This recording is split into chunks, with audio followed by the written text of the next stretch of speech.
குருவாயூரப்பா தினமும் திருவருள் தருவாயப்பா. இப்ப இருக்கிறது குருவாயூர்ல இருக்கோம்.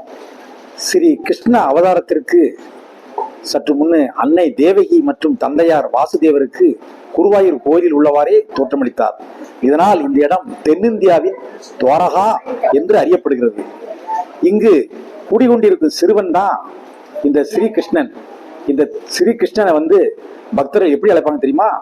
உன்னிக்கண்ணன், அதாவது குழந்தை கிருஷ்ணன், அன்புடன் கண்ணன், உன்னிகிருஷ்ணன், பாலகிருஷ்ணன் மற்றும் குருவாயூரப்பா என்று பல பேர்ல கூப்பிடுவாங்க. 108 திவ்ய தேச கோயில்ல ஒன்றல்ல. எனினும் வைணவர்களால் மிகவும் புனிதமா போற்றப்பட்ட ஒரு திருக்கோயில் தான் இந்த குருவாயூர் கோயில்.